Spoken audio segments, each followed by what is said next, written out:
welcome to the Blessings in the Streets podcast. I am your host, Joseph B. Roberts, and in studio with me today is a phenomenal brother. I had the pleasure of actually meeting him at a networking event originally, probably about a couple of years ago. Had a chance to hear him speak, do his presentation, and I was thoroughly impressed. We had a chance to reconnect once again at a men's empowerment event just this past year, which was an awesome time to link up with him and experience him in a different mode. This brother is a business therapist with the business therapy firm. His specialty is in the brand and business development industry. He's been an entrepreneur now for over 17 years, and he's just one of these individuals who's just transparent, and he understands the importance of the journey, the importance of taking our life experiences and transforming them into the purpose that we have for our respective lives, and how to use those things and maximize them to the highest of levels to become the best version of ourselves. This is what he tries to instill into his clients that he works with, by using his own personal display of integrity, of high character, of professionalism, and attention to detail. And that's just a mild way to put it when I tell you that this brother is on point when it comes to the particulars of his work and his craft. And he's just a pleasure to know. This man is on top of his job. He wants to change the world. He wants to impact lives, and he's doing it, one day at a time at the highest of levels. So it is my privilege, ladies and gentlemen, to introduce to you this phenomenal brother, my very own brother here, Brandon Powell. Brandon, thank you so much for being on the show. Thank you for having me. Thank you so much, man. I appreciate it. Absolutely. So, Brandon, before we get into our subject, our segments, I should say, for this evening show, I do want to give you an opportunity to share a little bit about yourself. Who you are, where you're from, what you do. Kind of give our audience a snippet of who is Brandon Powell. Well, for me, just a regular man who has gone through the normal ups and downs of the life. Oldest of five, native of Dallas, which is interesting because a lot of times when I'm having conversations with people who are from here, they'll just be like, "Where are you from?"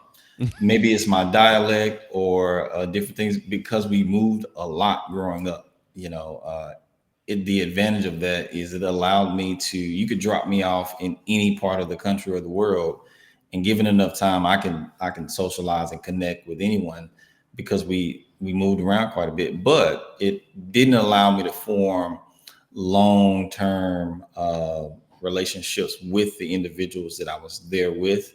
Um, I would say now I'm grateful that I have a couple of friendships that span over 20, 24 years now. But I love hearing when people say, "Man, I've been knowing this person since third grade." Those are incredible stories to hear. So that's part of who I am. I'm the oldest of five. Uh, we have had an unorthodox upbringing. That's just a nice way of saying we didn't have the traditional upbringing, but going through that phase, it was such a great lesson for me to learn in that journey.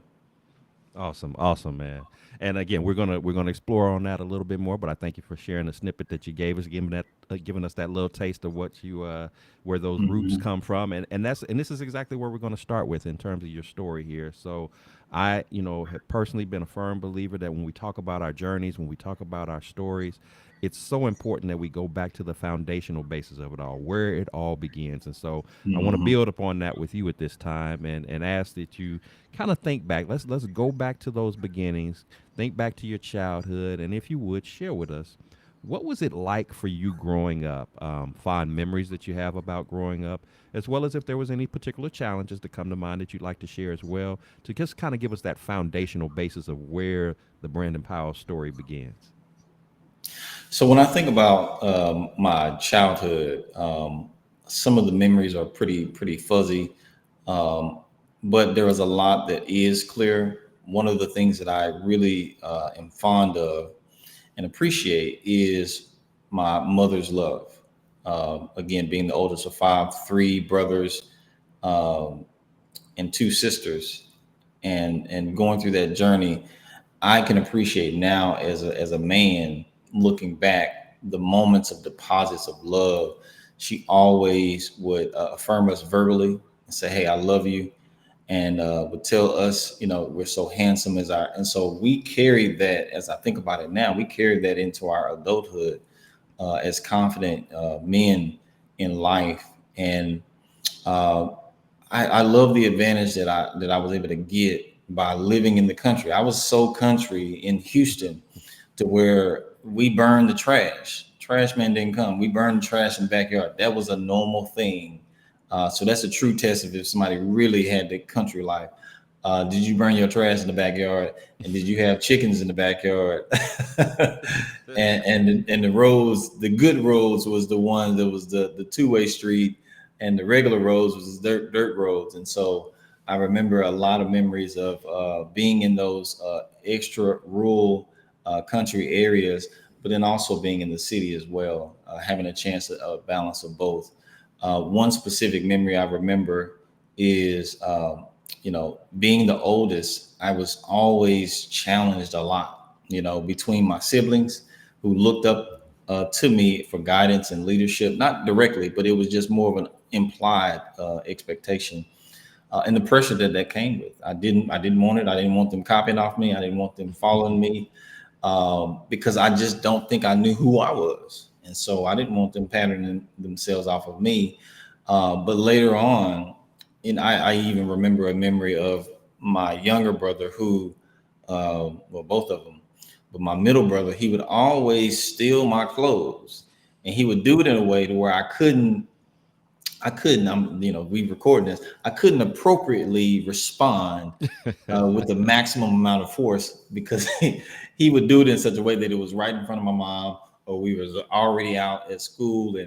And now I look back on my life, and I just give him clothes. If he Mhm. likes something I have on, I'll give it to him. And that just goes with that journey of understanding self and healing. And so I'm grateful for that part of the journey, and those memories.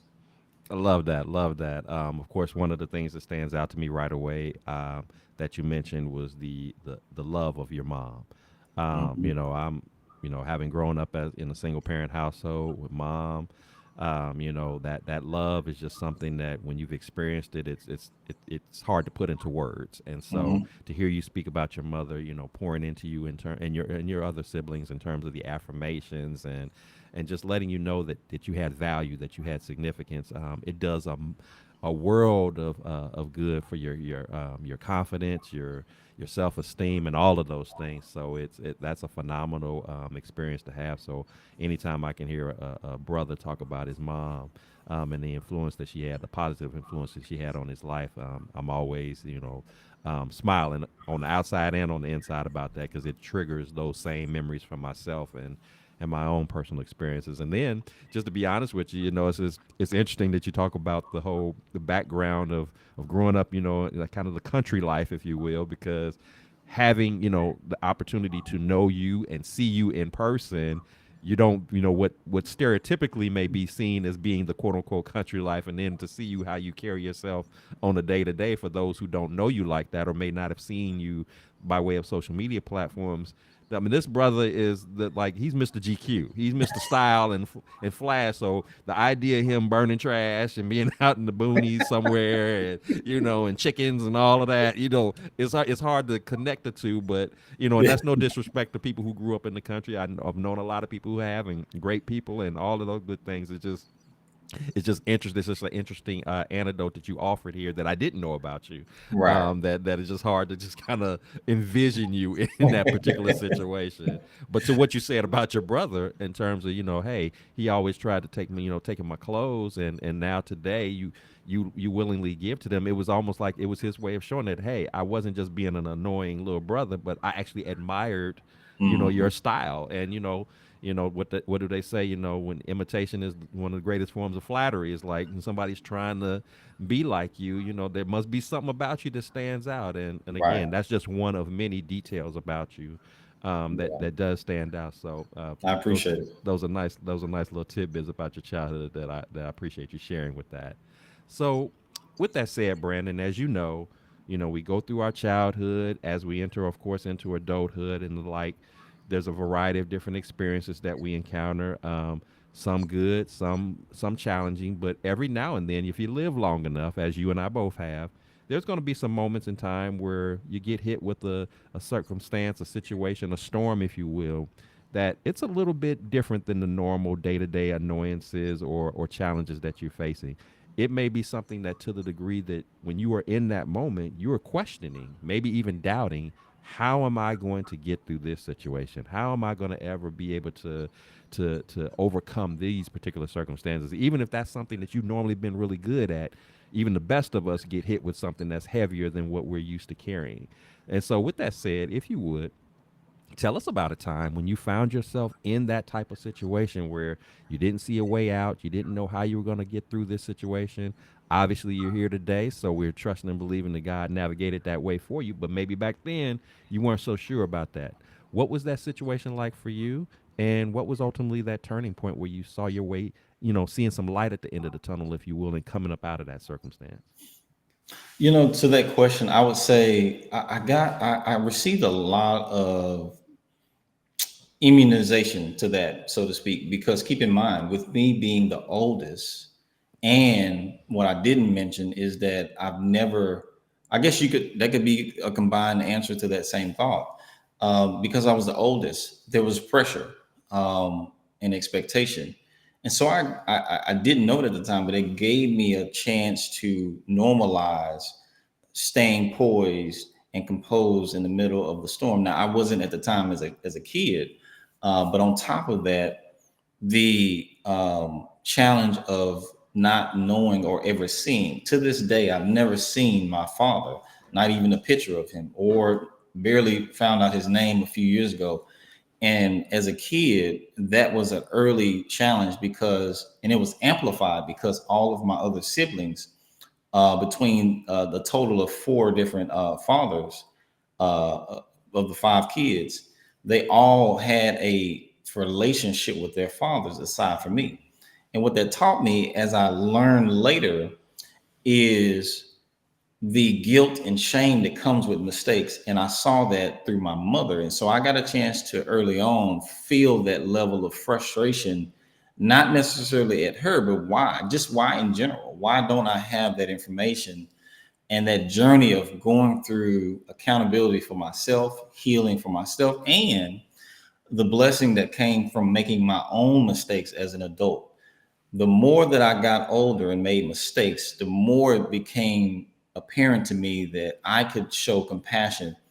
And the relationship I have with my mom has always been great, but it took another level once I saw my role to be able to pour into her. Only I could play that role because I'm the oldest, and I was a first um, impact of her youth and the decisions that she made. And so I spent more time helping to help her heal by speaking life to the things that she did well, and she did a ton of things extremely well, so that she can become comfortable in sharing that journey.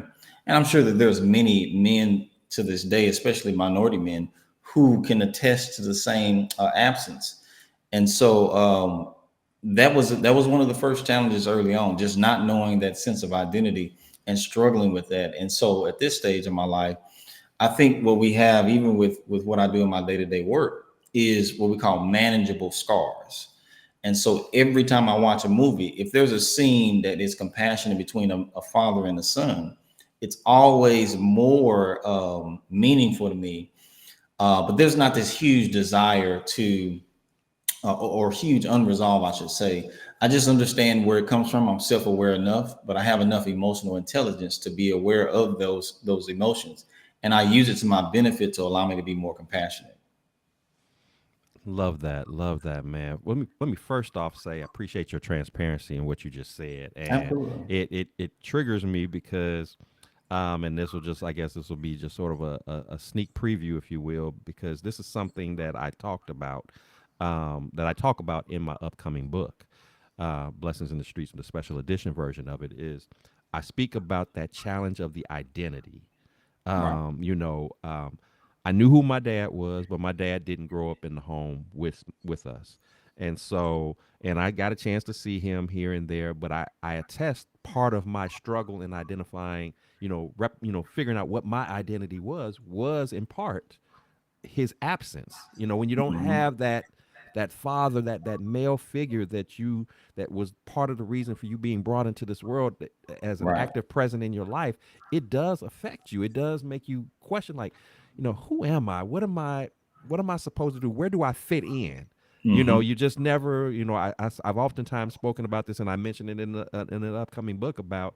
It was like I was never cool enough to be cool in terms of being in the popular crowd, but I wasn't awkward enough to be, considered to be, in the, whether you want to call it nerd crowd or whatever. So you were kind of in that middle zone, and it's like, well, Right.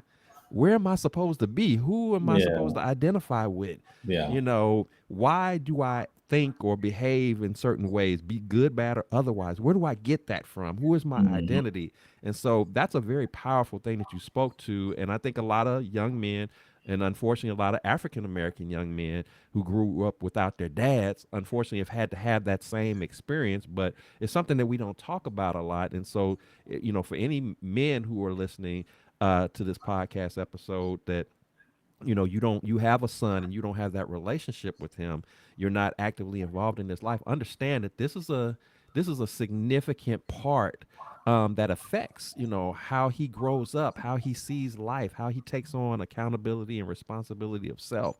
That it's more than just the baby mama asking me to pay for this and that. It's the money is part of it, but there's other layers to that absence that is significant, that sets the stage as to how he functions as a man.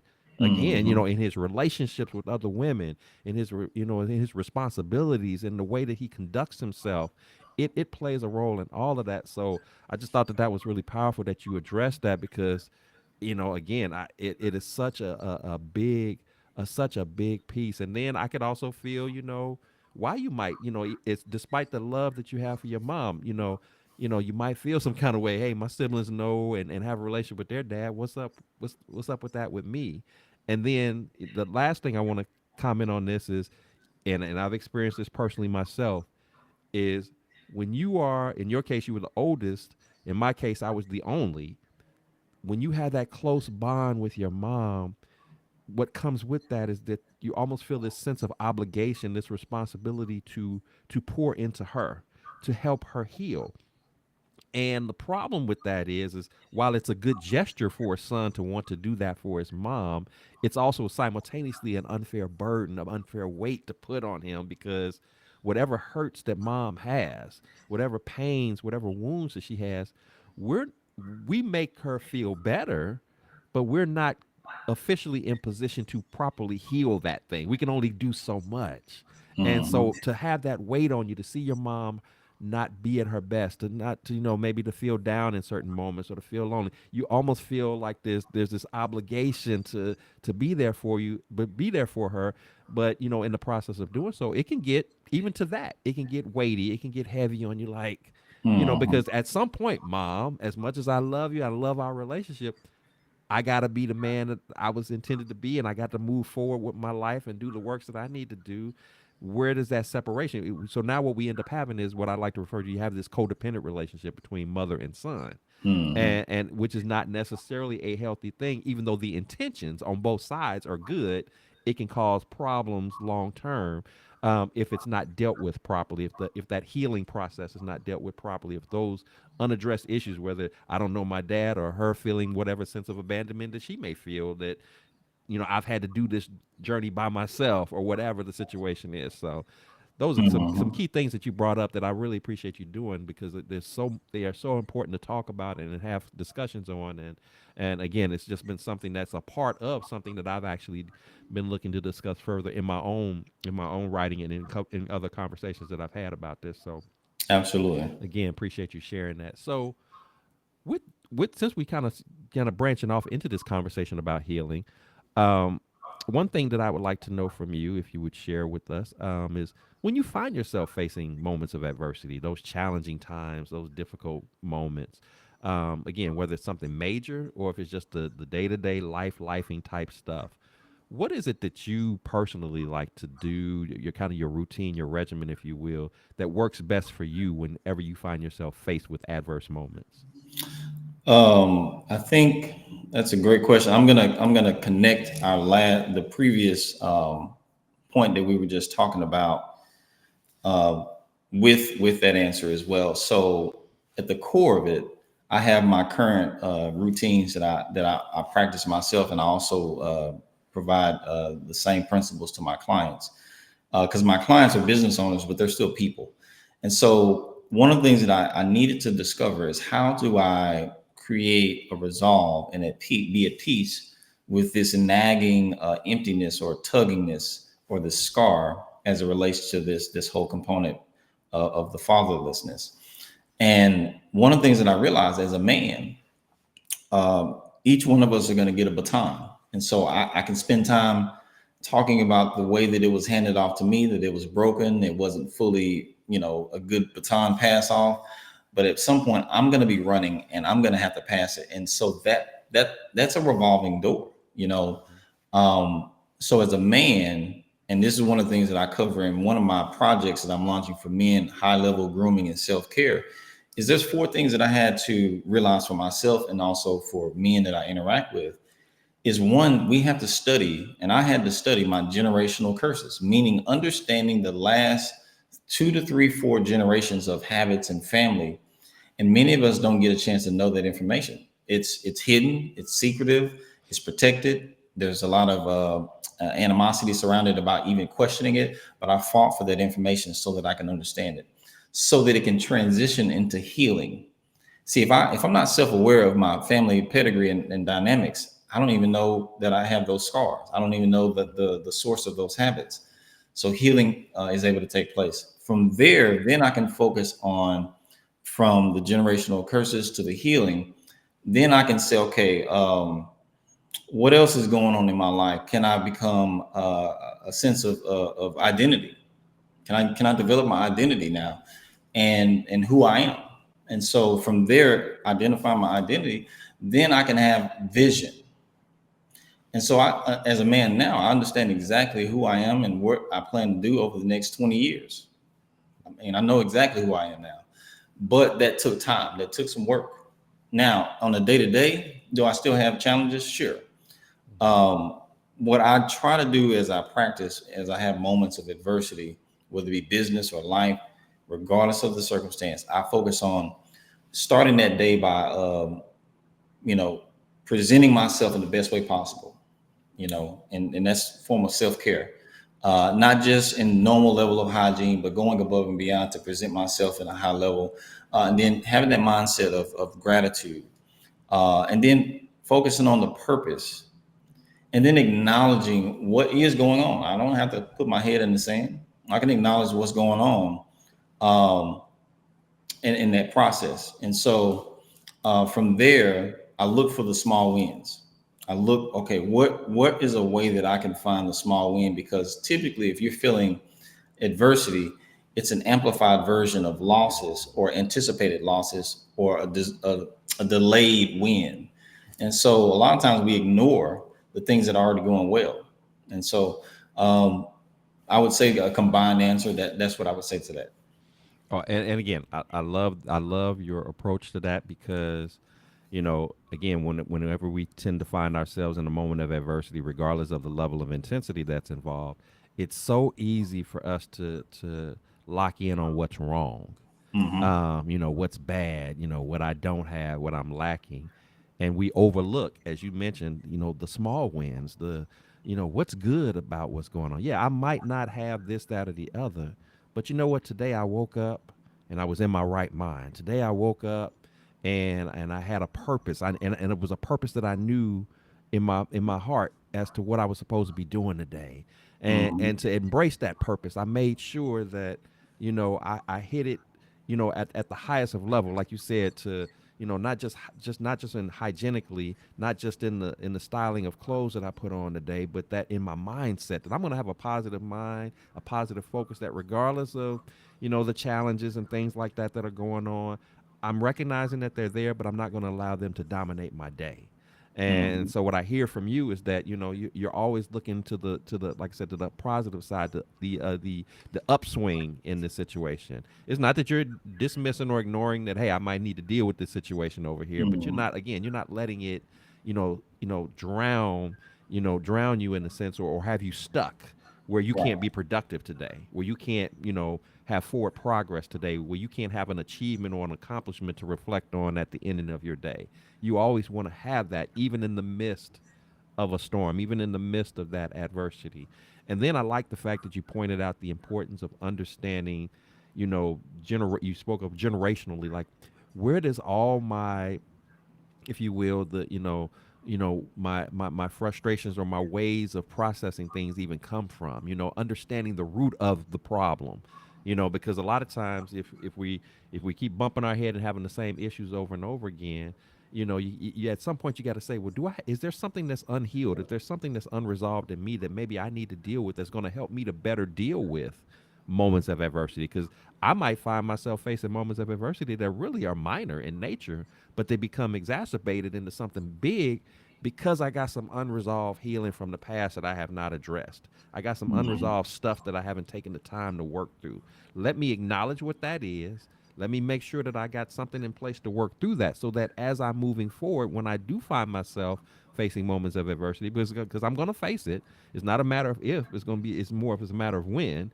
Mm-hmm. Am I equipped? Am I prepared? Am I exercising self care at a level, mentally, emotionally, spiritually, and physically, to prepare myself for those storms, to where I'm not, instead of me reacting when the storm comes, I'm actually taking the opportunity to respond by way of preparation, by way of Mm-hmm. positioning myself, setting myself up to be ready for these moments. And if we go into biblical terms, it's the whole concept of, I'm putting on the full armor, and I'm Mm-hmm. keeping that full armor of God on at all times, because I know it's gonna come. I know the attack's gonna come. I know the storms Mm-hmm. are gonna come, but I'm preparing myself to be ready at all times. So you're not gonna catch me off guard.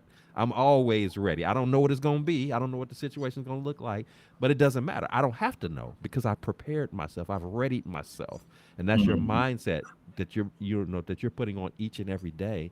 And I love the fact that you're not just keeping that to yourself. You're allowing that gift to be shared and poured into your clients, and understanding that they have the demands of their businesses and their respective livelihoods and the like, but they're still human beings at the end of the day.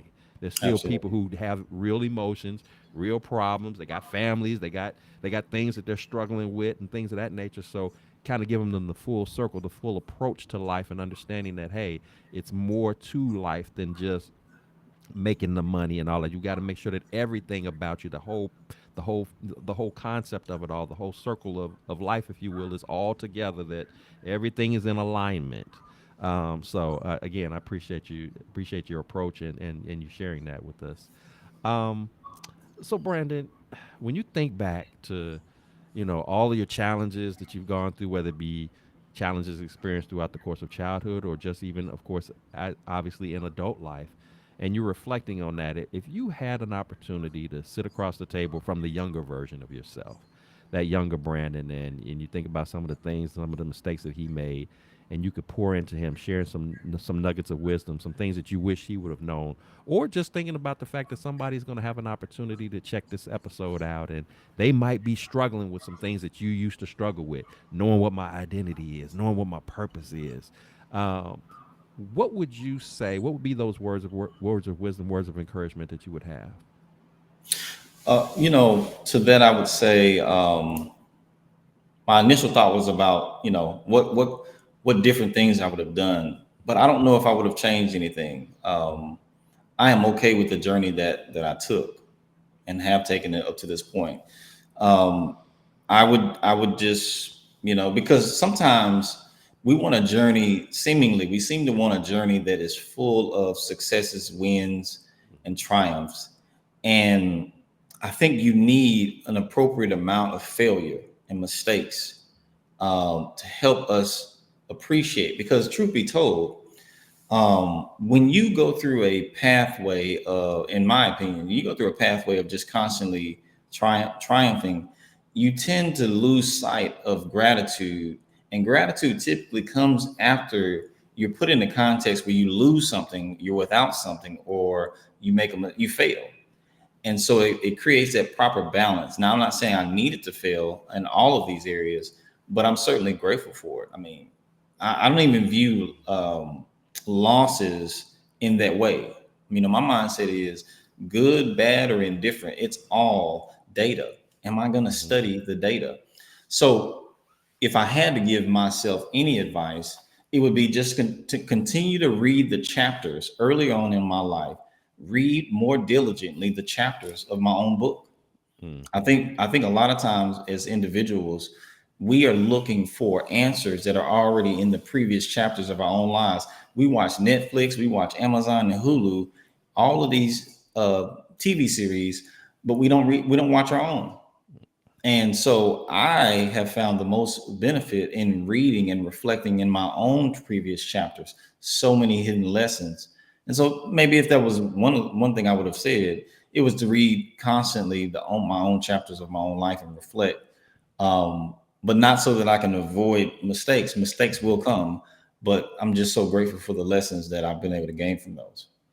And again, man, I love that, and I don't know if you caught it. You know, that's the title of our episode is the hidden lessons, and so I appreciate you speaking to that and saying it's not about me wishing that I didn't go through what I went through as Right. much as it me having a better understanding as to the why this was necessary, gleaning from, okay, I went through this situation, I faced this storm. Okay, what am I supposed to gain from this? What am I Right. supposed to extract? Is it just supposed to be a moment where I just pout and moan and feel sorry for myself and throw the pity party, or is there something that's deeper, as we said, the hidden lesson in this that I'm supposed to gain, so that moving forward I'll know how to handle myself in certain situations and certain circumstances. So I think it's excellent advice when you tell, those, when you tell our listeners, or when you think about what I would have liked my younger self to know. And it just, even as I reflect on that same question for my own self, is now, I don't necessarily regret of what I went through. It didn't always feel good in certain situations, Right. but more so just understanding that it wasn't about, woe is me, or that somebody's picking on me or anything like that. I had to go through what I went through in order to become a better version of myself, in order for Hmm. me able to build, in order for me able to pour into others who are going to come along my path that I've been predestined to interact with, engage with, and be able to share those nuggets, those gems, that breach, that branch of knowledge, if you will.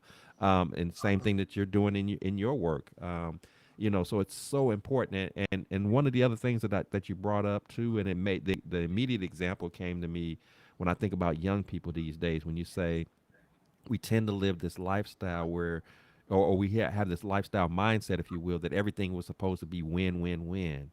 And, it oftentimes, frustrates me when I see young people like in sports, where, their parents may be, transferring that kid to this program and that program and that program because they constantly want them to be on winning teams.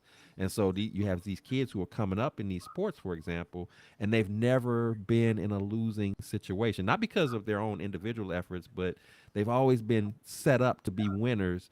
And and I think about the idea, what would they do if they ever got on a team where they weren't the number one star? What if they would ever do if they got in a situation where it wasn't a winning program? They would be devastated. They would be crushed by that because they've never experienced not having it their way. So you end up building this sense of entitlement. Like, I'm supposed to always have this or that. Well, no, that's not real life. That, Hmm. you got some highs and you got some lows. But even again, as Hmm. we've been talking about, even in the spirit of those lows, what are the hidden lessons in the lows? What can I glean from this?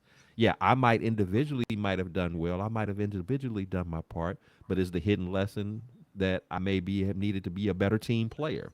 Is the hidden Hmm. lesson that, maybe I should have been more of an encourager or of a supporter for others who might have been a part of this process? I mean, there's a variety of, I mean, it's an endless list, if you will, of hidden lessons that are before us over the course of our lives. And as you get older, if you're allowing yourself to be open and mature to that, you understand that, and it makes those experiences not be so horrible anymore. You don't get all, all super emotional about it. It's like, okay, this is what I got with, this is what I'm looking at. Okay, let me deal with this accordingly. What do I get out of it? What's the lesson to learn from it? And I move forward and I apply it accordingly, so that next time I'll be better equipped. Next time I'll be better prepared.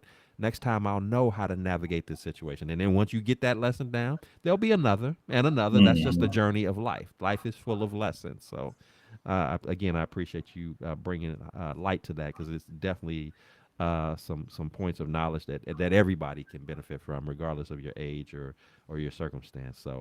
Mhm. So Brandon, this conversation that we've been having, man, it's been awesome. You've been, just even in this short time, you have dropped a lot of gems, a lot of nuggets, and it was pretty much what I expected you were going to do. But you've done that and exceeded my expectations, and I'm so thankful that you have been transparent and sharing as you have, because I think this is valuable stuff that not only will bless my listeners, but it's been a blessing to me as well. A lot of things to take away from what you shared. But before I let you go, as is customary here on the Blessings in the Streets podcast, I do want to have an opportunity to celebrate you, to acknowledge you, to show you some love. So if you got some things that are working, that you got working on right now, or that are coming up, be it professionally and or personally, that you'd like to share, please do that, because we want to celebrate that. We want to love on you. We want to acknowledge that, and I want people to know how they can connect with your services, and to be of support in all the different works that you're doing. So, what's in store for Brandon that we need to know about? What we need to know about the therapy firm that's going on that we need to get connected with? Well, again, I thank you for extending this invitation. In the context of this today's interview, what I would say, I'm a business therapist, and so if you're listening and you have a business, I will tell you there's two things that I typically focus on when I'm working with business owners. The types of things that we notice that are our clients. One, our clients are typically highly gifted. They're high achievers. They've achieved at a high level at some point in their lives, whether it be on a job or in a business. And so they're extremely gifted. The second thing is, and they have a lot of ideas. And so the second thing is, their ideas typically are coming to them a lot faster than they can implement. And so I have the joy and privilege of telling them, hey, for the first time in your life, you have my full permission to throw up on me. Just throw up on me, get it all out. And what we do is we are able to take all of that sense of chaos and stabilize it. Once we do that, then we can focus on the marketing and the branding, but we want to stabilize first. And so that's what we do. That's a passion of mine. We have other projects that we work on to help the person as well as the business owner, but that's the core service that we offer. If someone's interested, feel free to follow us on Instagram under Therapy Firm BP. You can visit our website at therapyfirm.com/suite, like an office suite. Um, or you can reach out and text me directly if you, because you're on this particular interview. If you text me at 214-532-9972 with the keyword blessings, that'll let me know that you came from this program, and we'll provide a complimentary 15-minute discovery session just to chat and get to know you a little bit more and see how we can support. That is awesome. That is awesome. And again, to my listeners, if you are an ideal fit for what my brother is speaking to, he is definitely worth your while to check out and look into. Like I said, my first encounter with you was at a networking event. You had a phenomenal presentation. It was definitely one of the best ones. I had a chance to see that particular day, just from the very beginning and the handing out of his materials. I mean, when I tell you, this brother is the attention to detail, and and just the epitome of high standards of excellence.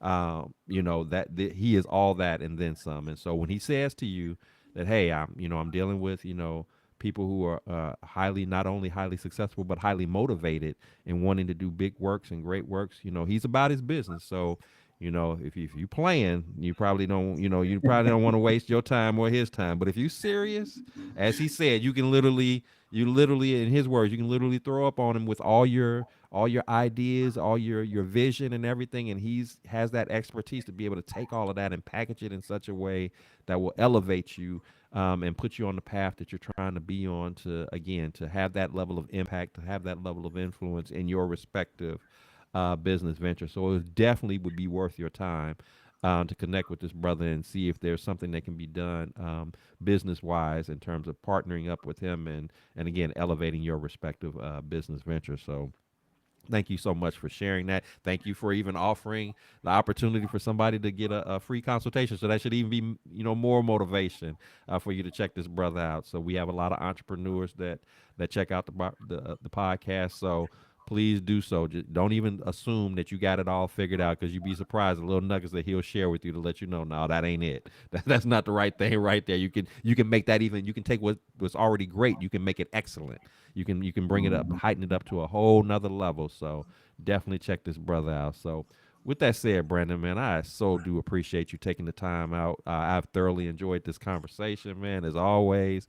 Anytime I get a chance to see you, whether it be virtually or in person, you're all around good brother. And like I said, this was an easy choice to have you on the podcast, and I welcome you at any time if you want to come back on again at another time, to discuss other things. So know that you always have that open invitation to do so with Thank you. us.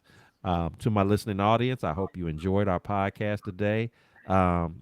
This is what Blessings in the Streets podcast is all about. We want to be transparent. We want to be vulnerable in the sharing and of our stories, of our journeys.